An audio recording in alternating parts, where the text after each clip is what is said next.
이준석 꼬리 잡혔다. 문다해 다 불었다. 무슨 내용일까요?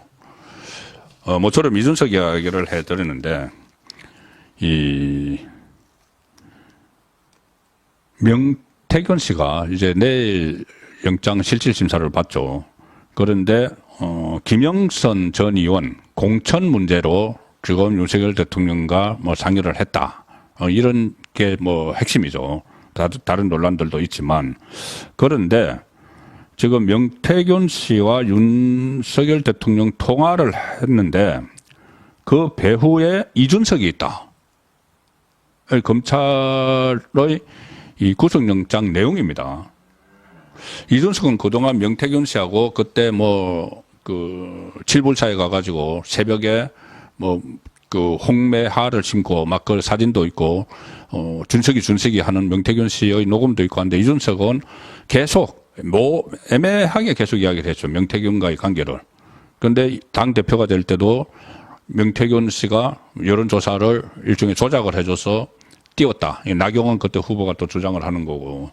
그리고 뭐 준석이 하는 이야기들도 나오고 하는데 이준석은 계속 거리를 두고 있었고 특히 이 김영선 전 의원 그때 보궐선거 할 때 그 공천을 줬을 때는 창원에 공천을 줬을 때는 자기가 당 대표였으면서 이재명은 자기가 당 대표였으면서 이거를 관여를 하지 않았다고 이야기를 했습니다.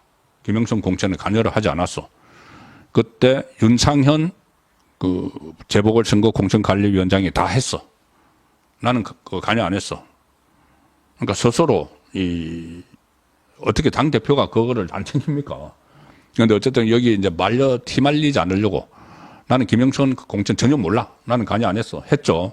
그런데 검찰의 이 구속영장이 보면은 명태균 씨의 PC에 이준석과 명태균 씨가 카카오톡 대화를 한 내용을 검찰이 확보를 했습니다. 자, 저번에 명태균 씨가 윤석열 대통령과 통화한 내용이 공개가 됐죠. 바로 2022년 5월 10일 취임식 전날 5월 9일 통화한 내용입니다. 그 통화에서 이 윤석열 대통령이 그 김영선 공천과 관련해서 뭐 그런 이야기를 했었죠. 김영선이 공천 좀 해줘라 그랬다. 이 경선 때 공이 안 하니까.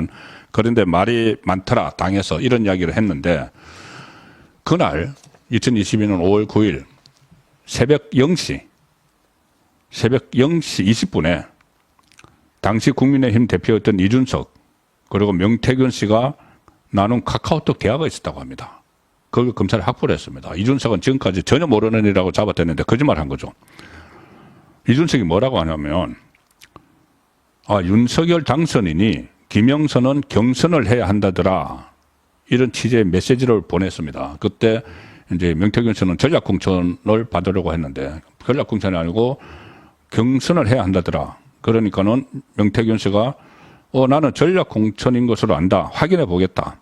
이렇게 답을 했고 그래서 그러고 나서 둘이서 무슨 이야기를 하냐면은 그 무슨 대화를 하냐면은 메시지를 통해서 이준석과 명태균 씨가 서로 김건희 여사 이야기도 하고 공천 이야기, 김영선 공천과 관련해서 김건희 여사 이야기도 하고 국민의힘 그때 재보선 공천관리위원장 윤상현 이야기도 하고 함성덕 경기대학교 교수 지금 윤석열 대통령과 친분이 있다고 하는 그런 이름을 쭉 언급을 하면서 공천이 무산될 경우에 어떻게 할 것이냐. 김영선 공천이 무산될 경우에. 그래서 대응 방안까지도 서로 논의를 했다고 합니다. 그런데 전혀 김영선을 공천 주기 위해서 함께 이제 모의를 해놓고 전혀 자기는 상관을 하지 않았다. 이렇게 뻔한 거짓말을 한 거죠. 거짓말을 했고, 이제 그렇게 하고 나니까 이준석이 나는 김영선도 경선을 시키는 걸로 윤석열 당선자에게 들었어. 그러니까는 명태균이 그것 때문에 확인을 하는 전화를 오랜만에 했다는 거죠. 윤석열 대통령에게.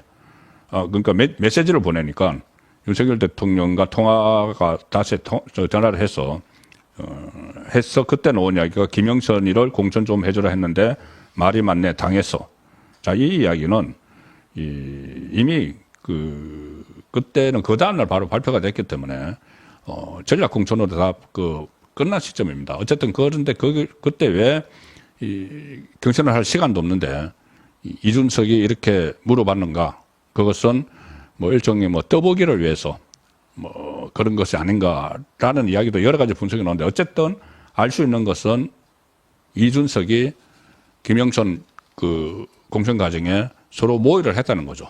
본인은 지금 아무 잘못 없는 것처럼 빠져 있지만은 그렇다면은 명태균 씨가 김영선 공천에 개입을 해서 무슨 뭐 세비의 절반을 받아서 정치자금법 위반으로 지금 검찰의 구속영장이 청구가 돼 있고 여러 가지 또 다른 이 정치인들과의 관계도 있는데 그래서 검찰은 명태균 의혹을 규명하기 위해서 이준석도 수사를 한다는 방침입니다.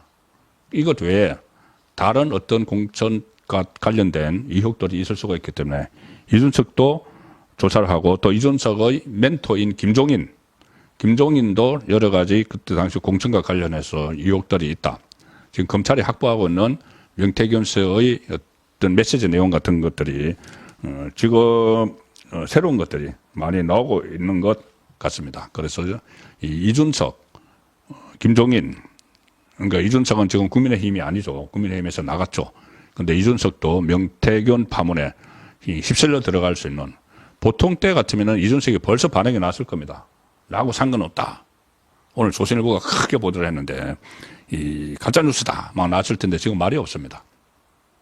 뭐 지금 뭐 외국에 뭐 가 있다고 하는데 외국에 가 있다고 해서 이것을 다른 때 같으면 빛의 속도로 반응하는데 이준석이 지금 침묵을 하고 있는 거죠. 자, 그래서 이 부분도 앞으로 이준석과 관련된 여러 가지 이야기들이 나올 것 같아서 전해를 드렸고 문다해 다 불었다. 이건 어떤 내용이냐 하면은 제주도 별장 의혹이 있었죠. 별장 의혹. 제주도에서 3억 8천만 원을 주고 시가는 거의 한 7억 8억 되는 건데 별장을 송기인 신부에게서 3억 8천 기준 시가로 샀다. 그래서 여러 가지 미스터리한 일들이 있었습니다. 이게 문재인의 차명재산 아니냐 이런 이야기들이 있었는데 그것과 별개로 거기서 불법 숙박 영업을 했다는 것이 들통이 나서 그때 제주자치경찰단에서 수사에 들어갔죠. 그런데 문다해 최근에 이 뇌물죄와 관련해서 검찰에서 소환을 통보를 했는데 안 갔습니다. 그래서 결국 소환 없이 뭐 조사를 바로 문재인에게로 넘어가기로 했다는 말씀을 들었었는데 이 제주도 자치경찰단에는 출석을 했다고 합니다. 출석을 해서 그제 저녁에 출석을 해서 조사를 받은 것이 지금 알려졌는데 경찰이 불법 숙박업 관련 증거들을 막 제시를 하니까 문다혜 씨가 실토를 했다고 합니다. 혐의를 인정을 했다. 제주도에 위치한 그 별장을 미등록 상태로 공유 숙박업 영업에 사용해왔다. 공중위생관리법 위반 혐의. 그래서 지금 검찰에 이러면 이번 주 검찰에 송치를 한다. 이 또다시 검찰에서 또 부르면은 이건 또 갈지 안 갈지.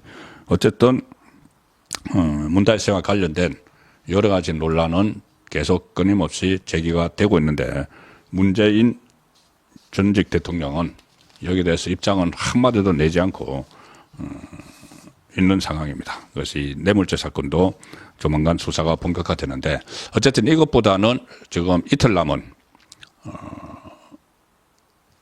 이재명의 1심 선고, 1심 선고의 그 결과에 따라서 어떻게 대처하느냐에 따라서 우리나라가 당분간 전국이 어떤 방향으로 흘러갈지 정말 초미의 관심사가 되고 있는데 그 상황에서 이재명은 바짝 독이 올라서 지금 뭐 유혈 사태를 선동을 할 거다 이런 이야기까지 나오는 상황입니다.